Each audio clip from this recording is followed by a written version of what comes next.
Mi propio hijo me dijo que era una carga inútil que solo gastaba su dinero. El silencio que siguió a esas palabras fue tan pesado como las lágrimas que no me atrevía a derramar.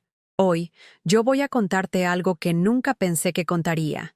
Y si tú, por un segundo, sientes que esto te parece familiar, solo te pido que dejes un like y te suscribas, porque esta historia puede ayudar a alguien a acercarse al amor de Dios. Amén. Me llamo Carmen Dolores Herrera. Tengo 71 años y vivo en un pequeño departamento en el barrio de Coyoacán, Ciudad de México. Cada mañana, al levantarme, lo primero que hago es persignarme frente al Cristo que cuelga sobre mi cama, el mismo que me regaló mi difunta madre hace ya 40 años. Sus brazos extendidos me recuerdan que nunca estoy completamente sola, aunque muchas veces así me sienta. Mi rutina es simple: café negro en la tacita desportillada que guardo como tesoro, un pan tostado cuando hay, y mi Biblia abierta en la mesa de la cocina. Salmo 23, siempre el Salmo 23. Aunque ande en valle de sombra de muerte, no temeré mal alguno, porque tú estarás conmigo. Lo recito en voz baja mientras el sol se cuela tímidamente por la ventana que da al patio interior, donde las vecinas tienden la ropa y los niños gritan jugando fútbol. Pero esta mañana de martes era diferente. Mi teléfono sonó con la insistencia de una campana de iglesia que no puede ser ignorada. Era Roberto, mi hijo mayor, el que estudió ingeniería gracias a que vendí las joyas de mi madre, el que ahora maneja un carro del año y vive en las lomas. Mamá, me dijo sin siquiera preguntarme cómo había amanecido. Necesitamos hablar. Es sobre el departamento. Su voz sonaba fría, calculadora, como cuando discutía los precios con los proveedores de su empresa. Ya no puedes seguir viviendo sola. Te vamos a meter a un asilo. Patricia ya encontró uno que no está tan mal. El mundo se me vino abajo como un templo de cartas. Patricia, su esposa, la misma que yo cuidé cuando tuvo neumonía, la que lloraba en mis brazos cuando Roberto trabajaba hasta tarde. Ahora ella decidía mi destino como si fuera un mueble viejo que estorba en la sala. Pero hijo, le dije con la voz quebrada, yo estoy bien aquí. Me las arreglo sola. Voy a misa. Ayudo a doña Esperanza con sus compras. Tengo mi rutina. Mamá, no discutas. Es lo mejor para todos. El departamento lo vamos a vender. Con ese dinero podemos pagar el asilo por un tiempo, y lo que sobre nos ayuda con los gastos de los niños. Ellos necesitan estudiar en escuela privada. Los nietos: Sebastián de 12 años y Camila de 9. Los mismos que yo cuidaba cada tarde después de la escuela hasta que Roberto decidió que ya no era conveniente que estuvieran conmigo. Los confundes con tus cosas de santos y les das demasiados dulces, me había dicho Patricia, como si el amor de una abuela fuera un veneno. Colgué el teléfono con las manos temblorosas. Me senté en el sillón donde por tantos años había tejido cobijas para cada nuevo bebé de la familia, donde había rezado novenas cuando alguno estaba enfermo, donde había esperado llamadas que nunca llegaban y visitas que se volvieron cada vez más escasas. Tomé entre mis manos el retrato familiar que descansaba en la mesita de centro. Era de la boda de Roberto, hace 15 años. Yo estaba ahí, sonriente, con mi vestido azul marino que había comprado en Tepito y que me quedó hermoso.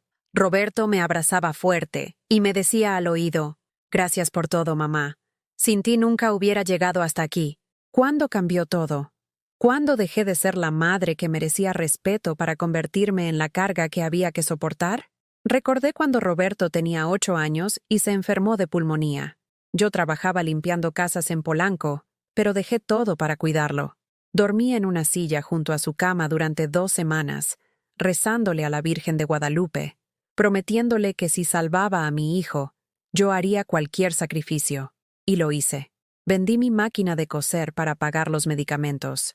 Me quedé sin trabajo por las faltas, pero Roberto se curó. Cuando cumplió 18, quiso estudiar ingeniería, pero nosotros no teníamos dinero. Su papá había muerto 5 años antes en un accidente en la construcción, y yo era lo único que tenía Roberto en el mundo. Vendí los aretes de oro que me habían regalado en mi boda. Empeñé mi reloj. Pedí prestado a todos los vecinos. Tranquila, mamá, me decía Roberto mientras llenaba su solicitud para la universidad.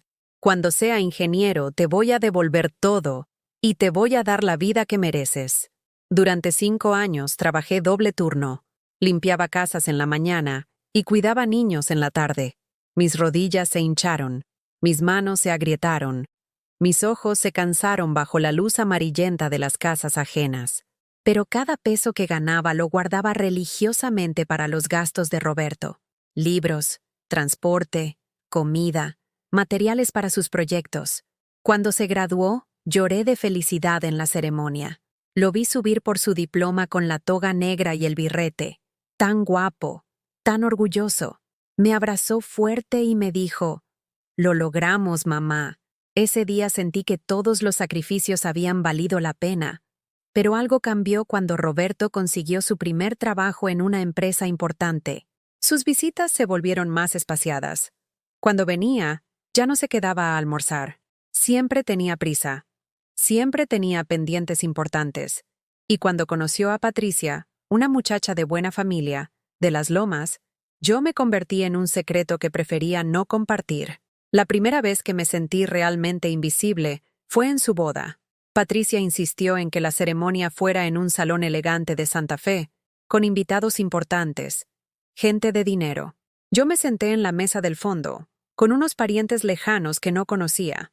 Durante el brindis, Roberto agradeció a todas las personas que habían hecho posible este momento, pero cuando me miró, desvió la vista rápidamente.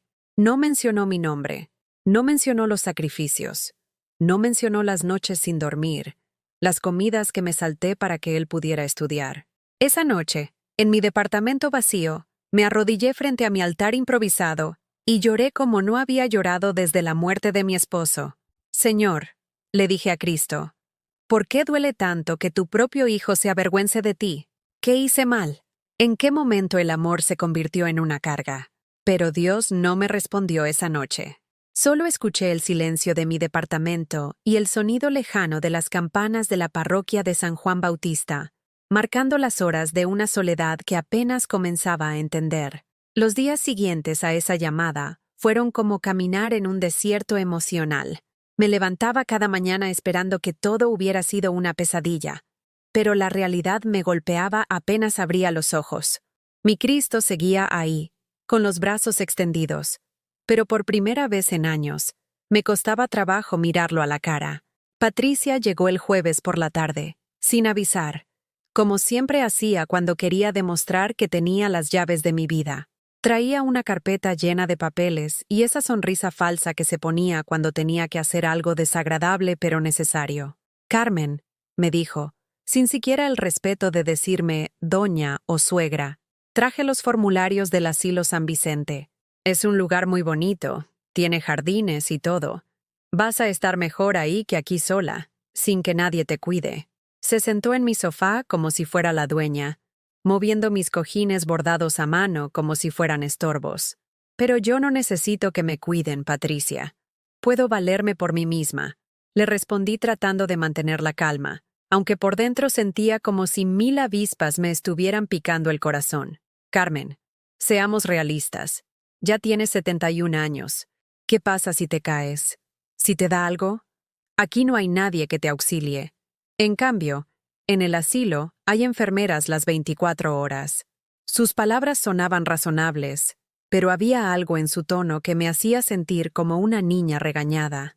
Lo que más me dolió fue cuando empezó a revisar mis cosas, tocando mis fotografías, mis libros de oraciones, mis recuerdos, como si fuera una tasadora calculando el valor de lo que se podía vender. Tomó el rosario que me había regalado Roberto en su primera comunión, lo mismo que había pagado yo, trabajando extra en casa de la señora Rodríguez.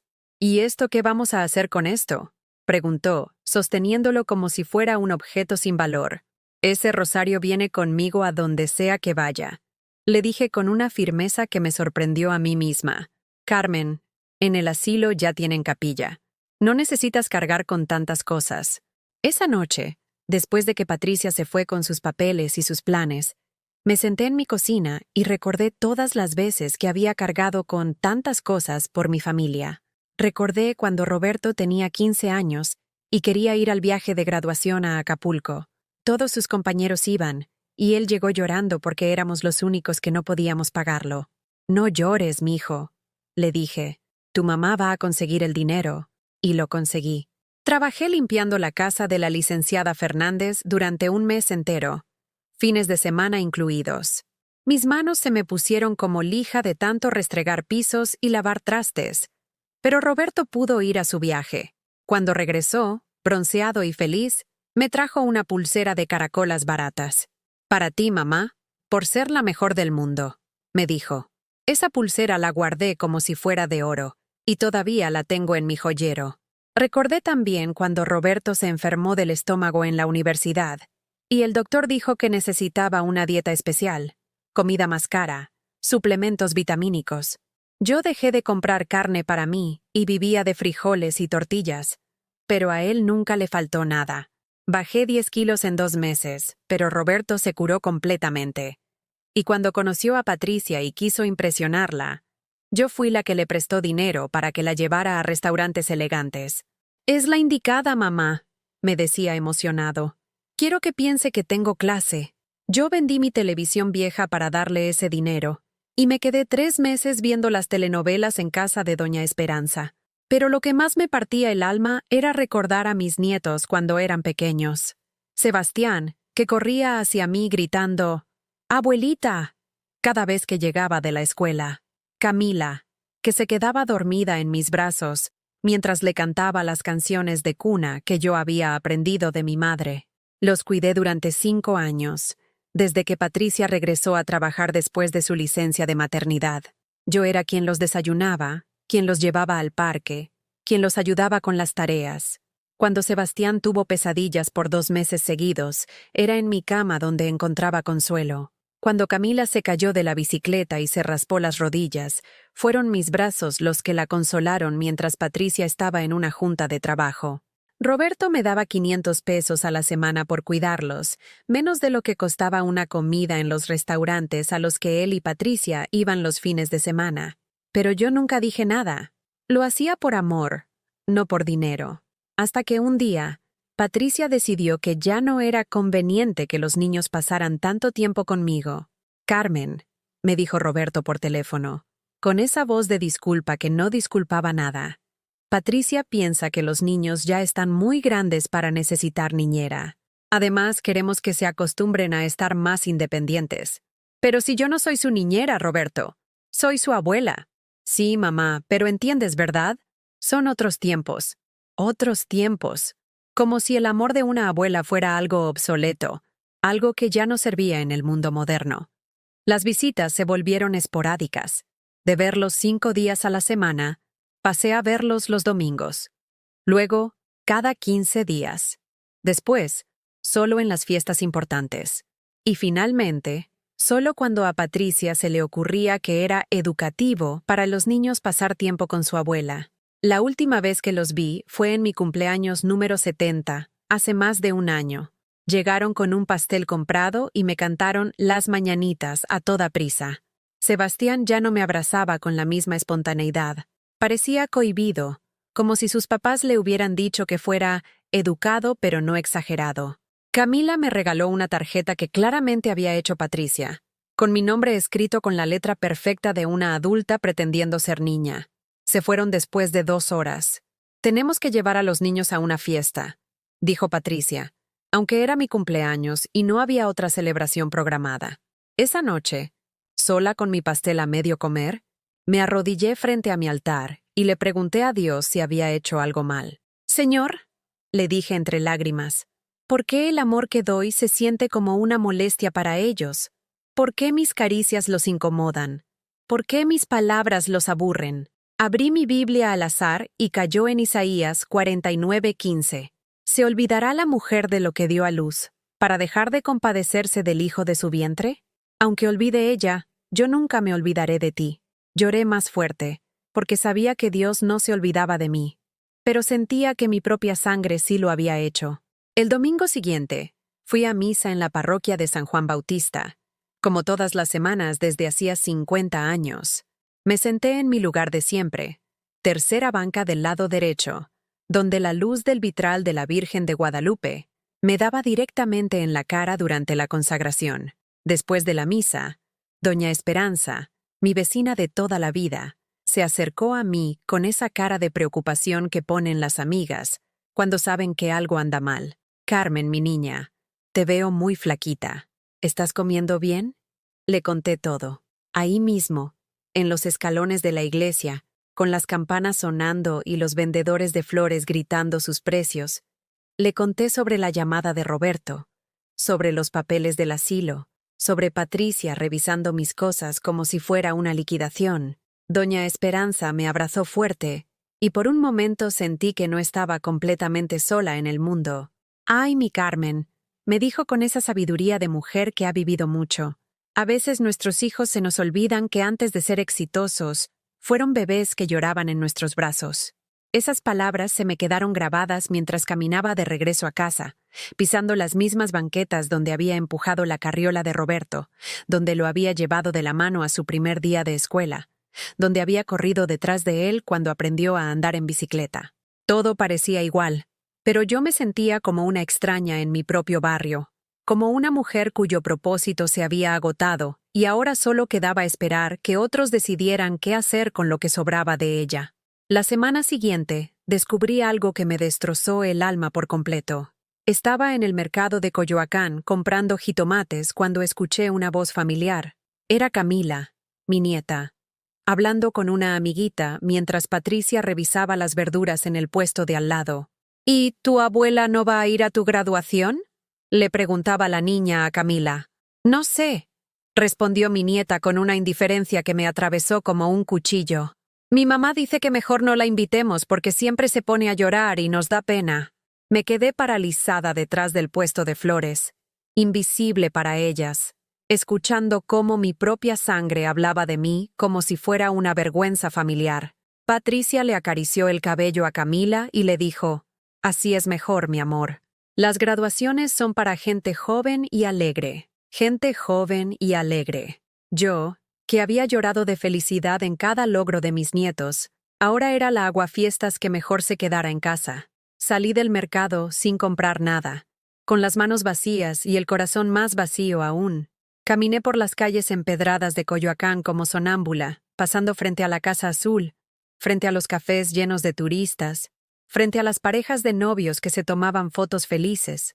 Todo el mundo parecía tener un lugar donde encajar, menos yo. Cuando llegué a casa, me senté en mi cocina y vi la invitación que había llegado por correo esa misma mañana. Camila Herrera Mendoza tiene el honor de invitarle a su graduación de primaria. Mi nombre estaba escrito a mano con letra de Camila, pero ahora entendía que había sido solo un gesto vacío, una cortesía que esperaban que yo rechazara por mi cuenta. Esa noche no pude dormir. Me quedé despierta rezando el rosario una y otra vez, pidiendo a la Virgen que me ayudara a entender por qué mi amor se había vuelto una carga. Ave María Purísima, murmuraba entre las cuentas. ¿Por qué mis lágrimas de felicidad los avergüenzan?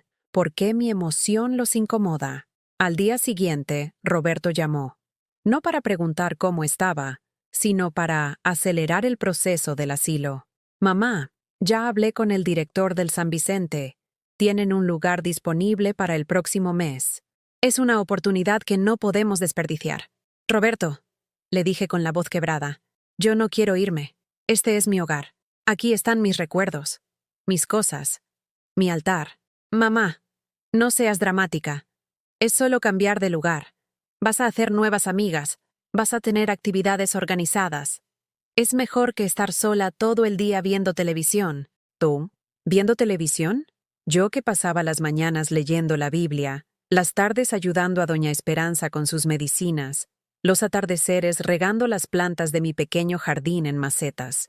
Yo que conocía por nombre a todos los niños del edificio, que rezaba por cada familia cuando escuchaba que alguien estaba enfermo, que llevaba flores frescas a la parroquia cada domingo. Además, continuó Roberto con esa frialdad que me helaba la sangre, ya hablé con un corredor inmobiliario. Dice que el departamento se puede vender rápido.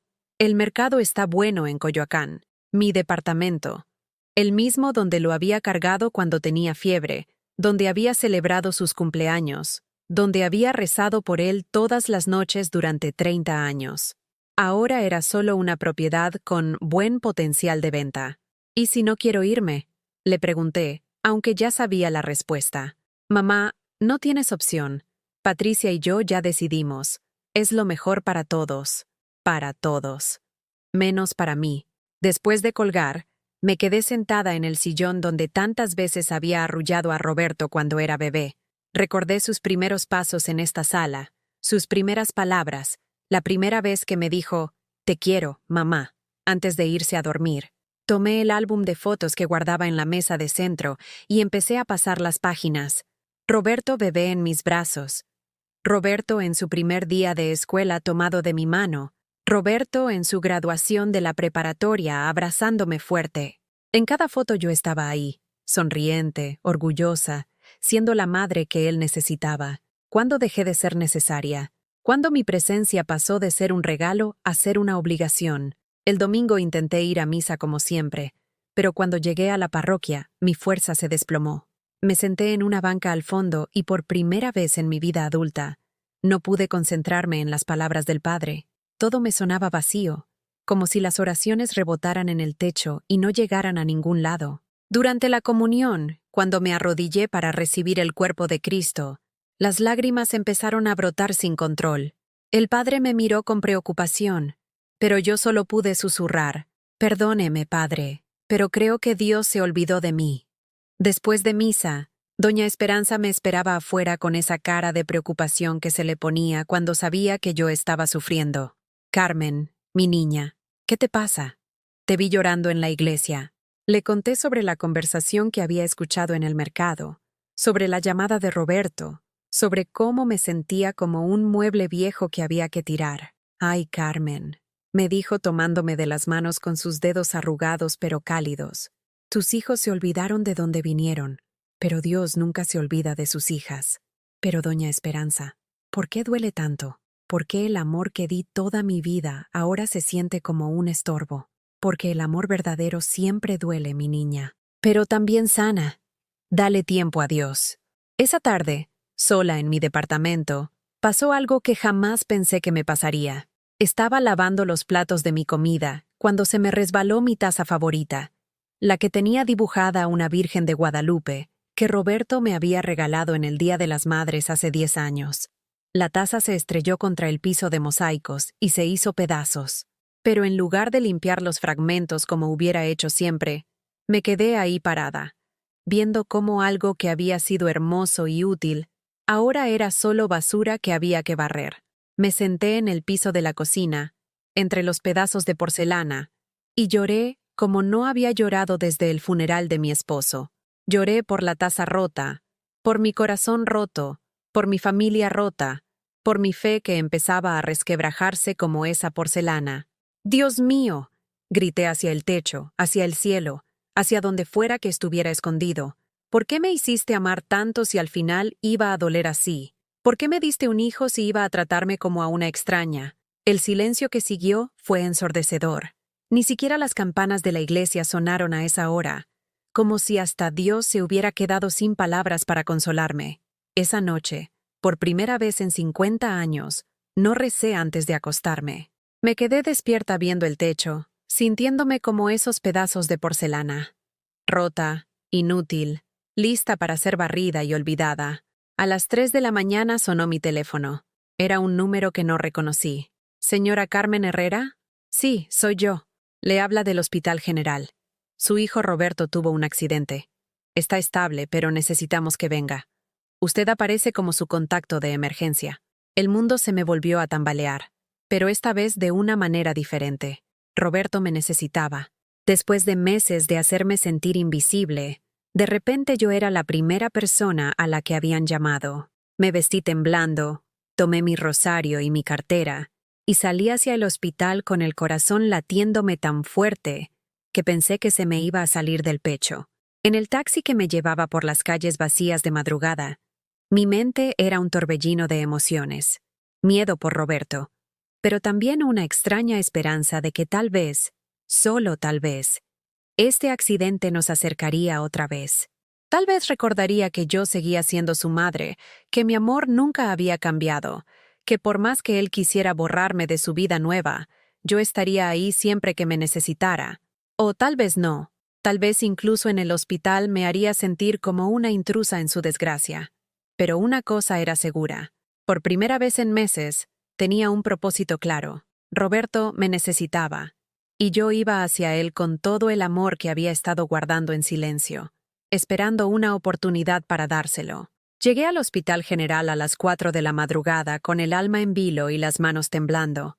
Los pasillos olían a desinfectante y desesperanza, con esas luces fluorescentes que hacen que todo el mundo se vea enfermo, incluso los doctores. La enfermera de recepción, una mujer joven con ojeras profundas, me dirigió hacia la sala de espera de urgencias. «Su hijo está estable», me dijo con esa voz profesional que usan para dar noticias que no son ni buenas ni malas. «El doctor vendrá a hablar con usted en unos minutos». Me senté en una de esas sillas de plástico incómodas que parecen diseñadas para recordarte que estás en el lugar equivocado en el momento equivocado. A mi alrededor, otras familias esperaban noticias. Una señora mayor como yo, rezando el rosario en voz baja. Un hombre joven caminando de un lado a otro con un bebé dormido en brazos. Una pareja de adolescentes abrazados, llorando quedito. Todos teníamos esa misma expresión de miedo, esa vulnerabilidad cruda que te desnuda el alma y te recuerda que por más que planees tu vida, a veces el destino llega sin permiso y cambia todo en un segundo. Cuando apareció el doctor, un hombre de unos 40 años con cara de cansancio pero ojos amables, mi corazón se aceleró tanto que pensé que yo también iba a necesitar atención médica. «Señora Herrera, su hijo tuvo un accidente automovilístico. Chocó contra un poste en Insurgentes Sur. Tiene varias costillas fracturadas y una conmoción cerebral leve, pero está fuera de peligro. Puede verlo en unos minutos». Respiré profundo por primera vez desde la llamada telefónica. Roberto estaba bien. Mi hijo estaba vivo. Pero cuando me llevaron a su cuarto y lo vi ahí, conectado a monitores, con vendas en la cabeza y los ojos hinchados, algo dentro de mí se desmoronó. No era solo ver a mi hijo herido. Era darme cuenta de que llevaba meses sin verlo realmente, sin estar cerca de él, sin poder tocarlo o saber cómo estaba. «Roberto», susurré acercándome a la cama. «Aquí estoy, mijo». Él abrió los ojos lentamente y me vio. Por un segundo, solo un segundo, vi en su mirada al niño que había sido, al muchachito que corría hacia mí cuando tenía pesadillas. Pero enseguida esa expresión cambió, como si recordara que teníamos una distancia que mantener. «Mamá», murmuró con la voz ronca, «¿qué haces aquí?». La pregunta me dolió más que verlo herido. «El hospital me llamó, Roberto. Soy tu contacto de emergencia». «Ah», dijo cerrando los ojos. «Pensé que ya habías cambiado eso». ¿Cambiar eso? ¿Acaso pensaba que yo había borrado mi responsabilidad de ser su madre, aunque él hubiera borrado su responsabilidad de ser mi hijo? Me quedé sentada junto a su cama toda la noche, viendo cómo dormía con esa respiración entrecortada que tienen los heridos. Cada tanto se quejaba en sueños, y yo tenía que contenerme para no tocarle la frente como hacía cuando era pequeño y tenía fiebre. A las 7 de la mañana llegó Patricia, corriendo por el pasillo con los tacones repiqueteando en el piso como castañuelas nerviosas. Traía puesta una bata sobre el pijama y el cabello alborotado, pero aún despeinada conservaba esa elegancia natural que yo nunca había tenido. «¿Cómo está?», me preguntó sin siquiera saludarme, como si yo fuera parte del mobiliario del hospital. «Estable. El doctor dice que se va a recuperar completamente». Patricia se acercó a Roberto y le acarició la cara con una ternura que hacía años no me dirigía a mí. Él despertó y le sonrió, una sonrisa débil pero genuina que me recordó lo lejos que había quedado de su corazón. «Mi amor», le susurró Patricia, «¿cómo te sientes?» «Mejor ahora que estás aquí», le respondió él, y después me miró como si de repente recordara mi presencia. «Gracias por venir, mamá. Ya puedes irte. Patricia se queda conmigo. Ya puedes irte», como si fuera una visita de cortesía que había cumplido su función. «Roberto», le dije tratando de mantener la dignidad, «soy tu madre. Quiero quedarme hasta que te den de alta». «Mamá, no es necesario». Patricia puede manejar todo. Tú tienes tus cosas que hacer. ¿Mis cosas que hacer? ¿Cuáles cosas? ¿Esperar sola en mi departamento a que decidieran meterme al asilo? ¿Contar las horas hasta que vinieran a sacarme de mi casa? Patricia intervino con esa diplomacia fría que usaba cuando quería parecer considerada. Carmen, Roberto tiene razón. Yo puedo quedarme. Tú debes estar agotada. Ve a descansar. Me levanté de la silla donde había pasado la noche entera, tomé mi bolsa y mi rosario, y caminé hacia la puerta. Pero antes de salir, me di la vuelta y miré a mi hijo una última vez. Roberto, le dije con la voz firme pero quebrada, cuando eras pequeño y tenías pesadillas, yo me quedaba despierta toda la noche cuidándote. Cuando te enfermabas, yo era la que no se movía de tu lado hasta que te recuperabas. Cuando necesitabas algo, cualquier cosa, yo siempre estaba ahí. Él me miró sin decir nada, pero vi algo en sus ojos, como una sombra de culpa que cruzó rápidamente. Hoy también vine, continué, porque eres mi hijo y siempre vas a serlo, aunque tú ya no quieras que sea tu madre. Salí del hospital con la cabeza en alto, pero con el corazón hecho pedazos. En el camión de regreso a casa, una señora mayor que iba sentada a mi lado me vio llorar y me ofreció un pañuelo desechable. ¿Está bien, señora? Me preguntó con esa solidaridad que existe entre las mujeres de nuestra edad, como si todas hubiéramos pasado por dolores similares. Mi hijo, le dije apenas, está en el hospital. Ay, Dios mío, ¿es grave? No, respondí. Y entonces me di cuenta de la ironía.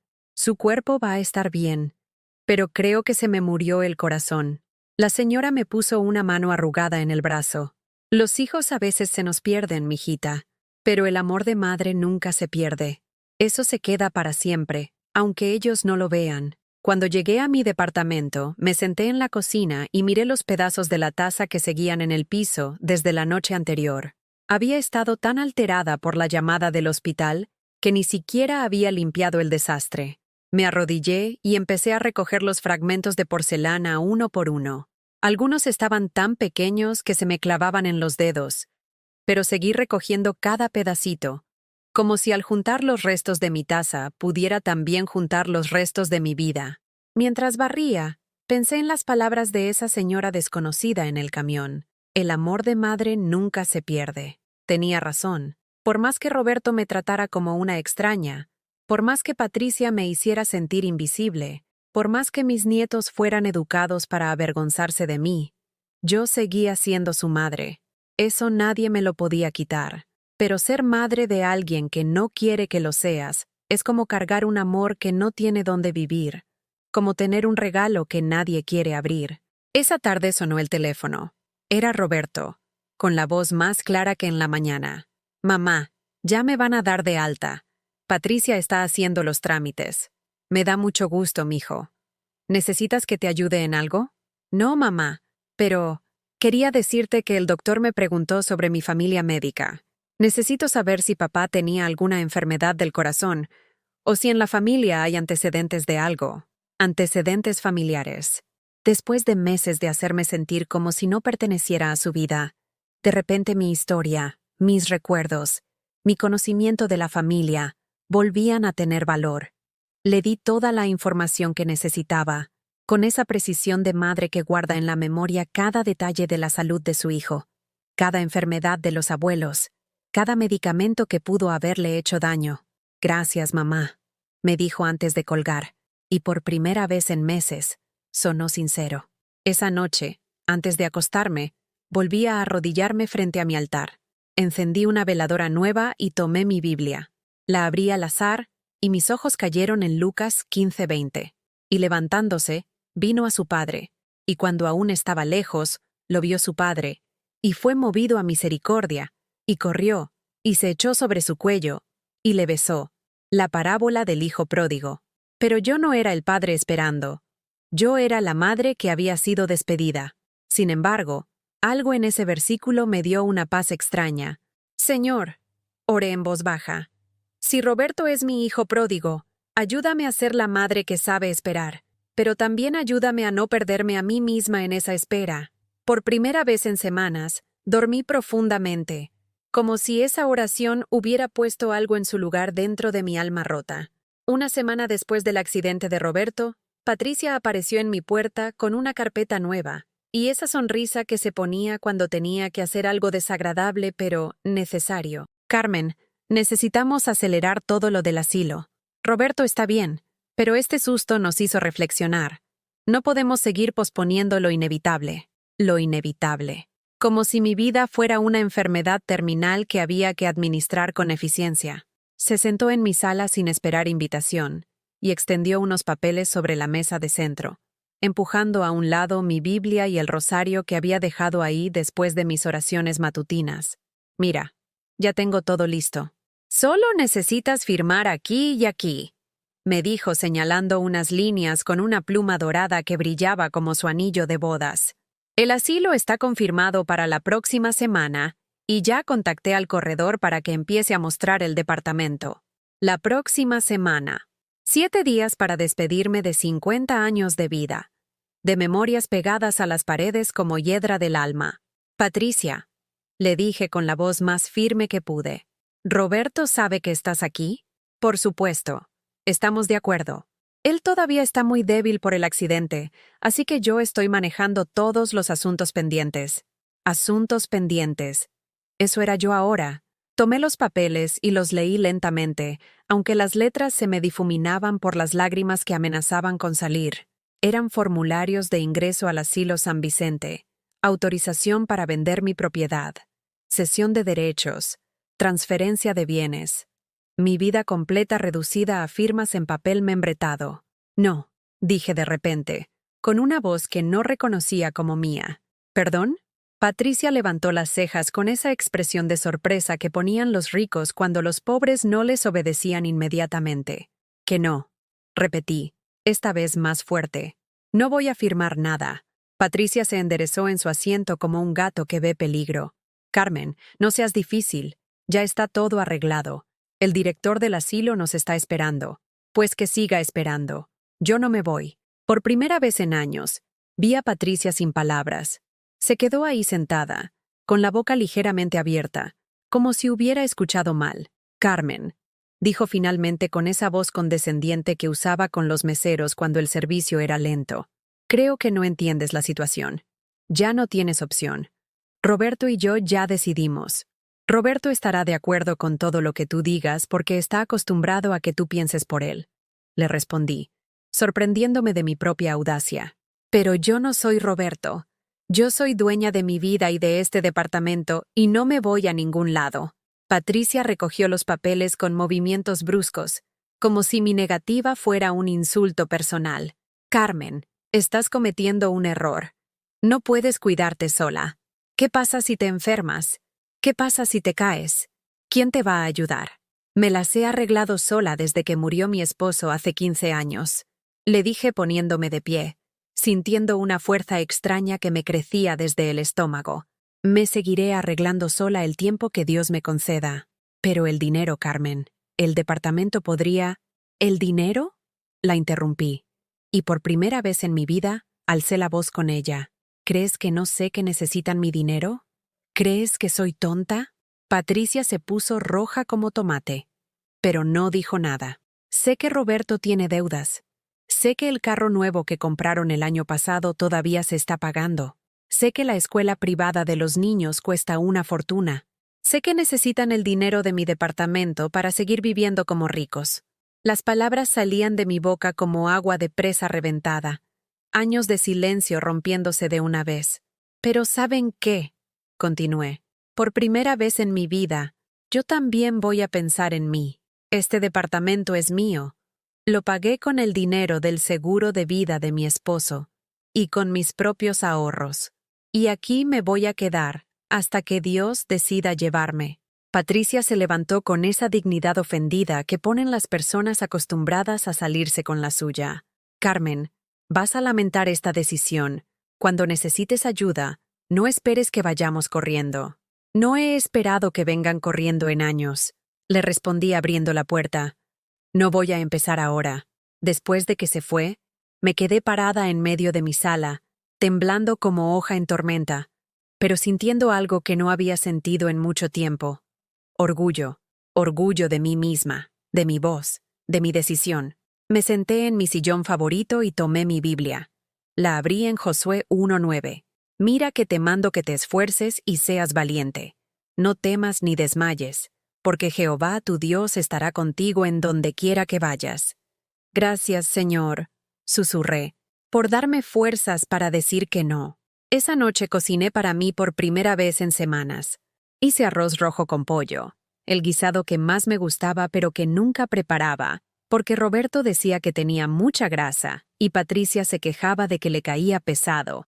Puse música en mi radio vieja, una estación que tocaba canciones de Pedro Infante y Javier Solís, las que me recordaban cuando era joven y tenía sueños propios. Mientras comía, sola en mi mesa, me di cuenta de algo increíble. Por primera vez en meses, la comida me sabía bien. No era solo nutrición, era placer, era gusto. Era el simple acto de alimentar mi cuerpo porque yo decidía hacerlo, no porque alguien más lo necesitara. Al día siguiente, Roberto llamó. Su voz sonaba más fuerte que la semana anterior, pero también más molesta. Mamá, Patricia me dijo que no quisiste firmar los papeles del asilo. Así es, Roberto. ¿Por qué? Ya está todo arreglado. El lugar está muy bien, tiene jardines, actividades. Roberto, lo interrumpí con una calma que me sorprendió. ¿Tú has visto ese asilo por dentro? ¿Has hablado con las personas que viven ahí? ¿Has preguntado qué se siente pasar de tener tu propia casa a compartir un cuarto con una extraña? Se quedó callado unos segundos. Mamá, no seas dramática. Es solo un cambio. Para ti es solo un cambio. Para mí es perder todo lo que soy. Pero mamá, piensa en lo práctico. Nosotros necesitamos...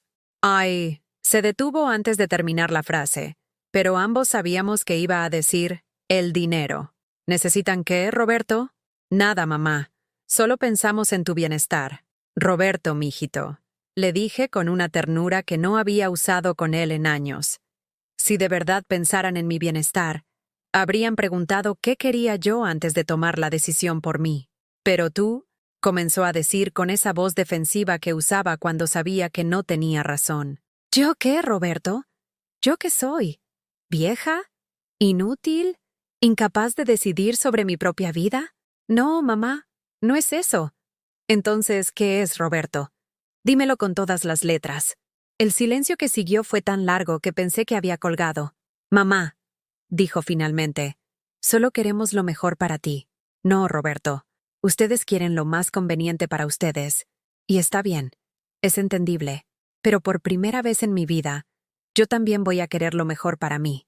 Después de colgar, me senté en mi cocina y lloré. Pero no era el llanto desesperado de las semanas anteriores. Estas lágrimas eran diferentes. Eran de liberación, como si algo que había estado atorado en mi pecho durante años, finalmente se hubiera soltado. Esa tarde fui a caminar por las calles de Coyoacán. No tenía ningún destino específico. Solo quería sentir mis piernas moviéndose por decisión propia, mis pies eligiendo el rumbo, mis ojos viendo lo que yo quisiera ver. Pasé por la Casa Azul, por los cafés de la plaza, por las tiendas de artesanías donde los turistas compraban recuerdos de un México que creían conocer. Todo se veía igual que siempre. Pero yo me sentía diferente, como si hubiera despertado de un sueño muy largo. En la iglesia de San Juan Bautista me detuve como siempre, pero esta vez no entré a rezar por otros. Entré a agradecer por mí. Gracias, Señor. Oré arrodillada frente al altar mayor, por enseñarme que decir no también es una forma de oración. Gracias por recordarme que respetarme a mí misma no es pecado. Cuando salí de la iglesia, Doña Esperanza me estaba esperando en los escalones con una sonrisa que no le había visto en semanas. Carmen, mi niña, te ves diferente, te ves más fuerte. Me siento diferente, Doña Esperanza. Me siento como si hubiera vuelto a la vida. ¿Qué pasó? Aprendí a decir que no. Doña Esperanza me abrazó fuerte, y en ese abrazo sentí el apoyo de todas las mujeres que han tenido que aprender a defenderse cuando las personas que deberían protegerlas deciden abandonarlas. Ay, mi Carmen, me dijo con lágrimas en los ojos. Qué bueno que por fin te encontraste. Esa noche dormí profundamente por primera vez en meses, con la paz de quien ha tomado la primera decisión valiente de una nueva etapa de vida. 3 días después de mi primer no, llegó la tormenta familiar que había estado esperando. Roberto apareció en mi puerta un sábado por la mañana, acompañado no solo de Patricia, sino también de Sebastián y Camila.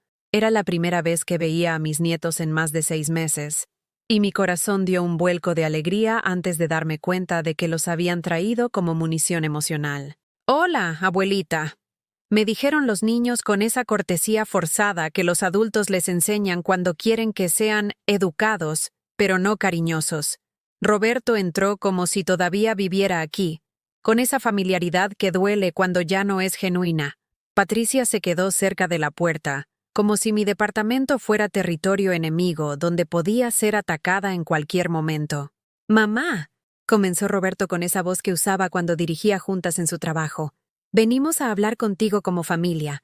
Necesitamos resolver esta situación de una vez por todas». «No hay nada que resolver, Roberto. Ya les dije que no me voy al asilo». «Mamá, mira», dijo señalando a Sebastián, que había crecido tanto que ya casi me llegaba al hombro. «Tus nietos te necesitan. Necesitan que seas responsable, que pienses en su futuro. Mi futuro por el de ellos. El mismo intercambio que había estado haciendo toda mi vida». «¿Cómo necesitan que sea responsable?», pregunté, genuinamente confundida. Patricia se aclaró la garganta con esa manera teatral que tenía cuando iba a decir algo que creía muy inteligente. «Carmen, los niños necesitan estabilidad educativa. Sebastián ya está en segundo de secundaria y Camila va a empezar 6º grado. Sus colegiaturas son muy altas, y si no tenemos el dinero de la venta del departamento, van a tener que cambiarlos de escuela». Terminé la frase por ella. «¿Y eso qué tiene que ver conmigo?». Roberto me miró como si hubiera dicho algo incomprensible. «Mamá, son tus nietos.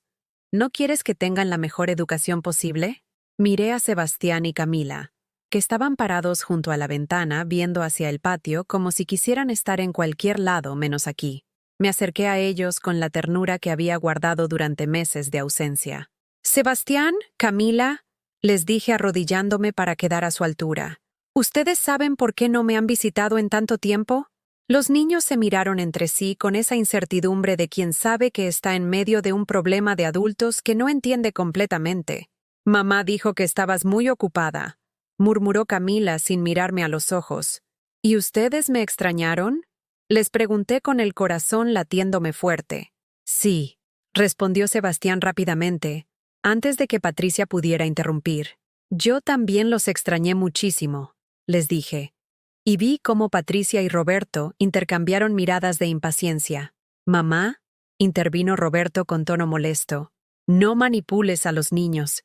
Ellos no tienen que estar en medio de esto». «¿Yo los estoy manipulando?», pregunté poniéndome de pie, sintiendo cómo esa fuerza nueva que había descubierto se encendía otra vez. «¿Yo soy la que los trajo aquí para usarlos como chantaje emocional?».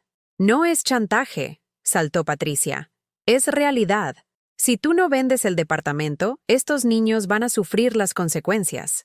«Estos niños», dije con una voz que sonó más fuerte de lo que esperaba, «van a sufrir más las consecuencias de crecer en una familia que les enseña que el amor se compra y se vende, que la dignidad de los abuelos se sacrifica por las colegiaturas caras».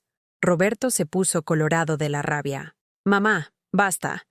No tienes derecho a juzgar cómo educamos a nuestros hijos». «Tienes razón», le dije con una calma que me sorprendió. «No tengo derecho a juzgar, pero sí tengo derecho a no ser cómplice». «¿Cómplice de qué?». «De enseñarles que los viejos somos desechables cuando ya no servimos para lo que ustedes necesitan».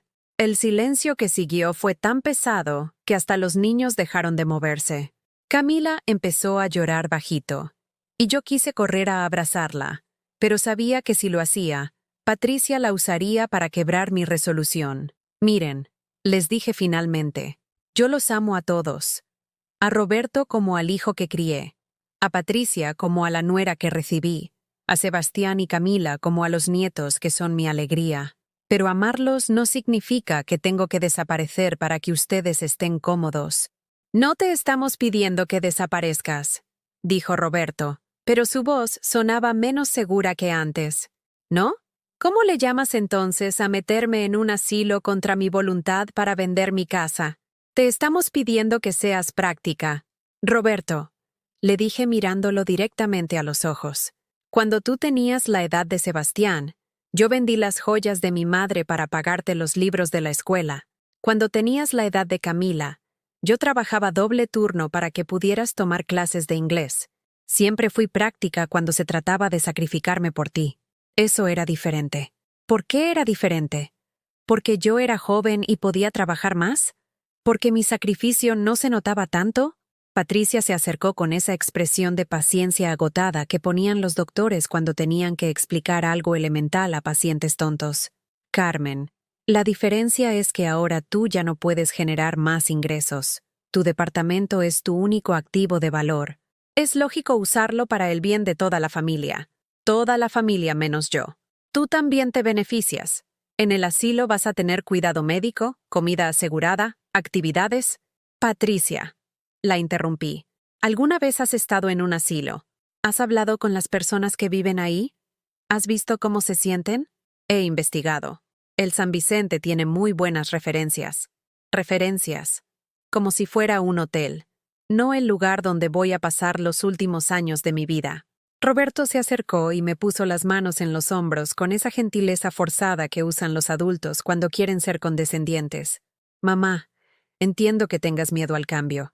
Es normal a tu edad, pero tienes que confiar en nosotros. Sabemos lo que es mejor. ¿A mi edad? Pregunté quitándome sus manos de encima. Roberto, tengo 71 años, no 91. Mi mente está perfecta, mi cuerpo está sano, mis emociones están intactas. La única razón por la que creen que no puedo decidir por mí misma es porque mi decisión no les conviene. Mamá, no seas tan dramática. No soy dramática, grité. Y mi propia voz me sorprendió. Los niños se sobresaltaron. Patricia dio un paso atrás. Y Roberto me miró como si no me reconociera. Soy una mujer que defendiendo su derecho a existir en sus propios términos. Continué, ya sin controlar el volumen de mi voz. Soy una madre que se cansó de ser tratada como un mueble que hay que reacomodar según la conveniencia. Soy una abuela que no va a permitir que le enseñen a sus nietos que el amor familiar tiene precio. Camila lloraba más fuerte ahora, y Sebastián la abrazó con esa protección instintiva de hermano mayor. Ver a mis nietos asustados me partió el corazón, pero también me llenó de una determinación feroz. Roberto, Patricia, les dije bajando la voz pero manteniéndola firme. Van a salir de mi casa ahora mismo. Y van a llevarse a los niños porque no voy a permitir que sean testigos de más de esta discusión. Mamá, ahora mismo, repetí caminando hacia la puerta y abriéndola de par en par. Patricia tomó a los niños de las manos con movimientos bruscos. Vamos, niños. Su abuela necesita tiempo para reflexionar sobre su egoísmo. Su abuela, les dije arrodillándome una vez más para estar a su altura, los ama más de lo que las palabras pueden expresar. Y precisamente porque los ama tanto, no va a ser parte de enseñarles que la familia funciona a base de chantaje y manipulación. Sebastián me miró con esos ojos inteligentes que había heredado de su padre. Abuelita, ¿ya no nos vas a ver? Claro que los voy a ver, mi amor. Pero cuando vengan a visitarme, va a ser porque quieren estar conmigo, no porque sus papás necesitan algo de mí. Patricia prácticamente arrastró a los niños hacia la escalera. Roberto se quedó parado en mi puerta, mirándome como si fuera una extraña. Mamá, me dijo con una voz que sonaba más triste que enojada. Espero que no te arrepientas de esta decisión. Roberto, le respondí con todo el amor que había acumulado en 71 años de vida. La única cosa de la que me arrepiento es haber tardado tanto en tomarla. Después de que se fueron, me senté en mi sillón y temblé durante 20 minutos seguidos. No de miedo, sino de la adrenalina que queda después de una batalla que sabes que tenías que pelear. Tomé mi Biblia y la abrí en 1 Corintios 13:11. Cuando yo era niño, hablaba como niño, pensaba como niño, juzgaba como niño, mas cuando ya fui hombre, dejé lo que era de niño. Señor, oré en voz alta. Gracias por ayudarme a dejar de ser la niña que necesitaba la aprobación de su hijo para sentirse valiosa. Gracias por enseñarme a ser la mujer que soy. Esa noche cocí frijoles de la olla, hice tortillas a mano y me senté a cenar viendo las noticias en mi televisión vieja. La comida sabía a libertad. Y por primera vez en años, no me sentí sola. Me sentí acompañada de mí misma. Los días que siguieron a la confrontación familiar fueron como los primeros días después de una cirugía mayor, dolorosos, pero con la certeza de que algo tóxico había sido removido para siempre. Me desperté cada mañana esperando sentir arrepentimiento, culpa, o esa tristeza pesada que había cargado durante meses. En cambio, lo que sentía era algo parecido a la curiosidad. ¿Qué iba a hacer Carmen Dolores Herrera con su vida ahora que por fin era completamente suya? La respuesta llegó de manera inesperada, como suelen llegar las bendiciones verdaderas. El miércoles por la mañana, mientras regaba mis geranios en el balcón, escuché voces de mujeres que subían por las escaleras del edificio. No era inusual. Doña Esperanza siempre recibía visitas de las señoras del grupo de oración de la parroquia. Pero esta vez, una de las voces se detuvo frente a mi puerta. ¿Usted es Carmen Herrera?, me preguntó una mujer de unos 60 años, con el cabello blanco recogido en un chongo elegante y unos ojos que brillaban con esa luz que tienen las personas que han encontrado un propósito en la vida. Sí, soy yo. Mi nombre es Elena Vázquez. Dirijo un grupo de apoyo para mujeres mayores en la parroquia de San Juan Bautista. Doña Esperanza me habló de usted. Sentí un poco de vergüenza, preguntándome qué tanto le habría contado doña Esperanza sobre mis problemas familiares. No se preocupe, continuó Elena como si hubiera leído mis pensamientos. No vengo aquí por lástima.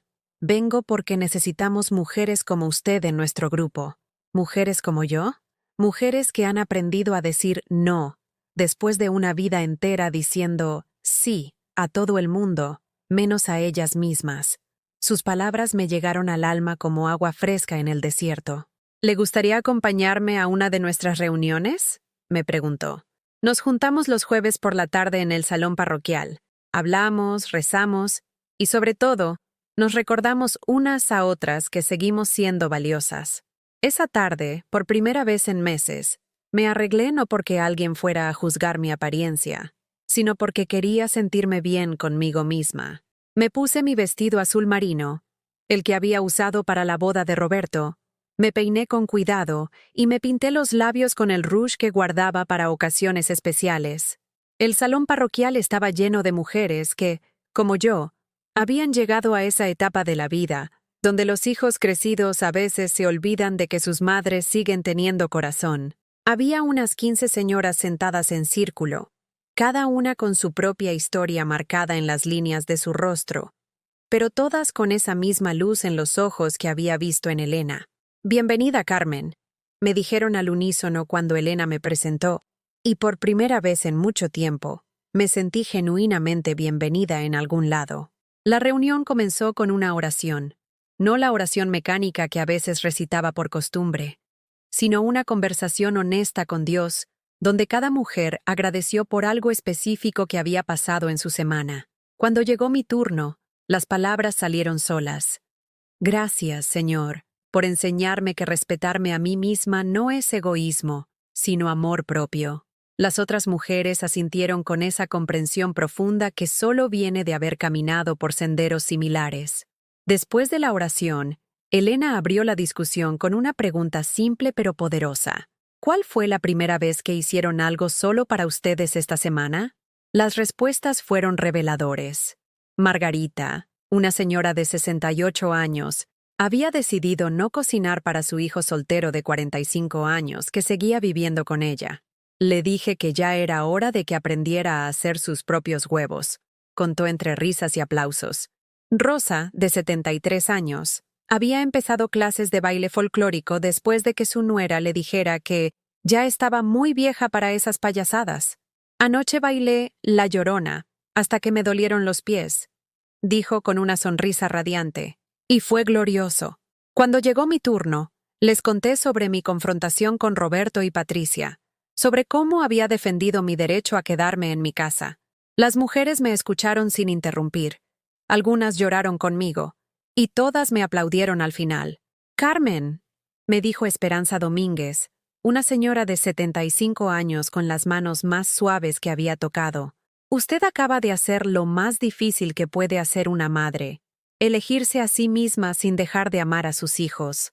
Esas palabras se quedaron conmigo durante toda la semana. Elegirme a mí misma sin dejar de amar a mis hijos. Era posible amar a Roberto, Patricia, Sebastián y Camila desde la distancia, sin permitir que ese amor me destruyera. El domingo siguiente, decidí hacer algo que no había hecho en años. Fui sola al Zócalo de Coyoacán, no para comprar nada, no para visitar a nadie, solo para caminar por las calles empedradas y recordar cómo se sentía ser una mujer que existía por sí misma, no como apéndice de otros. Me senté en una banca frente a la parroquia de San Juan Bautista y observé a las familias que paseaban, a las parejas de novios que se tomaban fotos, a los niños que corrían entre las palomas. Por primera vez en mucho tiempo, ver a otras familias felices no me causó dolor. Me causó una alegría tranquila, como si hubiera hecho las paces con mi propia soledad. Un mariachi empezó a tocar Cielito Lindo, cerca de la fuente, y sin pensarlo, empecé a canturrear la letra. Una señora mayor que estaba sentada en la banca de al lado se unió a mi canto, y después otra, hasta que éramos 4 mujeres mayores cantando canciones mexicanas bajo los árboles de la plaza.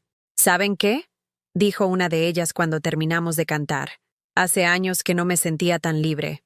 ¿Libres de qué?, le pregunté. De la obligación de hacer felices a todos los demás antes que a nosotras mismas. Esa noche, en casa, abrí mi Biblia en Isaías 43:19. He aquí que yo hago cosa nueva. Pronto saldrá a luz. ¿No la conoceréis? Otra vez abriré camino en el desierto y ríos en la soledad. Gracias, Señor, oré con lágrimas de gratitud, por hacer cosa nueva en mi vida cuando pensé que ya todo estaba escrito. Al día siguiente, Elena me llamó con una propuesta que cambiaría el rumbo de mis días para siempre. Carmen, hemos estado platicando en el grupo y queremos proponerle algo. La parroquia necesita voluntarias para el comedor comunitario que atiende a familias necesitadas. ¿Le interesaría coordinar el programa de los martes y jueves? Coordinar, no ayudar, no asistir. Coordinar, ser responsable de algo importante, usar mi experiencia, mi organización, mi capacidad de trabajo que había estado desperdiciando en la autocompasión. ¿Yo? ¿Están seguras? Carmen, usted crió a un hijo trabajando múltiples empleos, manejó las finanzas de su casa durante décadas y organizó la vida de toda su familia. Si eso no es experiencia administrativa, no sé qué lo sea. Acepté inmediatamente. Y el martes siguiente me presenté en el comedor comunitario con una energía que no había sentido en años. Era un espacio sencillo pero limpio, con mesas largas de madera y una cocina industrial, donde un grupo de voluntarios preparaba comidas para unas 100 familias cada día. Mi trabajo consistía en coordinar los menús, organizar a los voluntarios, recibir las donaciones de comida y, sobre todo, tratar con dignidad y cariño a las personas que llegaban buscando una comida caliente. La primera persona que atendí fue una madre joven con 3 niños pequeños. Se veía cansada, avergonzada de tener que pedir ayuda, como si estar ahí fuera un fracaso personal. «Buenos días, mi niña», le dije con la misma ternura que había usado con mis nietos. «¿Cómo están estos preciosos niños?». La mujer levantó la vista, sorprendida por el tono cálido, y por primera vez desde que llegó, sonrió. «Están bien, gracias, señora. Nomás tienen un poquito de hambre». «Pues aquí nadie se queda con hambre», le respondí sirviéndoles platos generosos de guisado, arroz y frijoles. «¿Y ustedes, niños, ya se lavaron las manitas?». Los ayudé a lavarse las manos. Les serví sus platos con la misma ceremonia que usaba cuando mis nietos venían a comer conmigo, y los vi comer con esa satisfacción profunda que solo puede sentir una mujer que ha encontrado una nueva forma de ser necesaria. Esa tarde, caminando de regreso a casa, me di cuenta de algo extraordinario. Por primera vez en meses, había pasado un día entero sin pensar en Roberto, Patricia, o en el dolor que me habían causado. Había estado demasiado ocupada siendo útil, siendo necesaria, siendo yo misma. Cuando llegué a mi departamento, me senté en mi cocina y escribí una carta. No para enviársela a Roberto, sino para ponerle palabras a mi transformación. Querido Roberto, durante 71 años pensé que mi valor dependía de lo mucho que pudiera dar a otros, especialmente a ti. Hoy descubrí que mi valor viene de quién soy, no de lo que puedo hacer por otros. Te amo, pero ya no necesito tu aprobación para sentirme valiosa. Tu madre ha renacido, y espero que algún día puedas conocer a esta nueva versión de mí. No envié la carta, pero escribirla me liberó de una carga que ni siquiera sabía que estaba cargando. Esa noche me dormí con una paz que no había sentido en años, abrazando la almohada como si fuera un regalo que me hubiera hecho a mí misma. 6 meses después de mi renacimiento, la vida había tomado un ritmo que nunca pensé que sería posible a los 71 años. Mis días estaban llenos, pero no de la ansiedad de complacer a otros, sino de la satisfacción profunda de vivir con propósito. El comedor comunitario se había convertido en mi segunda casa, y las familias que atendíamos ahí, en mi familia extendida del corazón. Era un jueves por la tarde, terminando de organizar las donaciones de la semana, cuando Elena se acercó a mí con una sonrisa misteriosa. Carmen, hay alguien que quiere conocerte. Dice que has estado ayudando a su familia desde hace 3 meses. Me volteé y vi a una mujer joven acompañada de una niña de unos 8 años. Era Sandra, una de las madres que venía regularmente al comedor, pero esta vez se veía diferente, más arreglada, con una sonrisa que llegaba hasta sus ojos. Señora Carmen, me dijo tomándome de las manos. Quería agradecerle, no solo por la comida, sino por tratarnos siempre con tanto cariño, como si fuéramos familia. La niña, que se llamaba Lupita, se escondía detrás de su madre con esa timidez dulce de los niños que han aprendido a ser cautelosos con los adultos. Lupita, le dijo Sandra, salúdale a la señora Carmen. Ella es la señora buena de la que te platico. La niña se acercó y me regaló un dibujo hecho con crayones en papel de cuaderno. Era una mujer con cabello gris y una sonrisa grande, rodeada de corazones rojos. Abajo, con letra temblorosa, decía: para la señora Carmen que me da abrazos. Abrazos. Con S. Me derretí completamente. ¿Te gusta? Me preguntó Lupita con esos ojos enormes llenos de esperanza. Me encanta, le dije arrodillándome para estar a su altura. Es el regalo más hermoso que he recibido en mucho tiempo. Mi mamá dice que usted es como una abuela para los niños que no tienen abuela. Sus palabras me tocaron en un lugar del alma que había estado dormido durante meses. Ser abuela para los niños que no tenían abuela. Qué manera tan perfecta de describir lo que había estado sintiendo. Esa noche, en casa, pegué el dibujo de Lupita en mi refrigerador, justo donde antes tenían lugar de honor las fotos de Sebastián y Camila. No porque hubiera dejado de amar a mis nietos, sino porque había aprendido que el amor no es un recurso limitado. Podía amar a mis nietos biológicos desde la distancia, y también amar a estos niños del comedor que necesitaban el cariño de una abuela disponible. El viernes por la mañana, mientras preparaba café y leía mi pasaje bíblico diario, sonó el teléfono.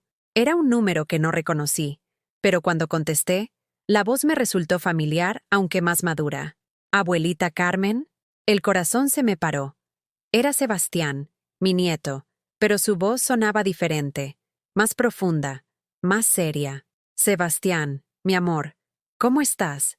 Bien, abuelita. Oiga, ¿puedo ir a visitarla? Solo yo, sin mis papás. La pregunta me tomó por sorpresa. En todos estos meses había fantaseado con este momento, pero ahora que llegaba, me sentía nerviosa como una adolescente antes de su primera cita. Claro que puedes, mi nieto. ¿Cuándo quieres venir? ¿Hoy en la tarde? ¿Después de la escuela? Es que necesito hablar con usted. 2 horas después, Sebastián estaba parado frente a mi puerta. Había crecido tanto que ya era casi tan alto como yo, y sus facciones habían perdido esa redondez infantil que recordaba. Pero sus ojos seguían siendo los mismos, inteligentes, sensibles, llenos de preguntas. Pásale, mi amor, le dije, y noté que vacilaba un poco, como si no estuviera seguro de cómo comportarse conmigo después de tanto tiempo. ¿Quieres algo de tomar? ¿Agua de Jamaica? ¿Chocolate caliente? Chocolate caliente, por favor. Como antes. Como antes.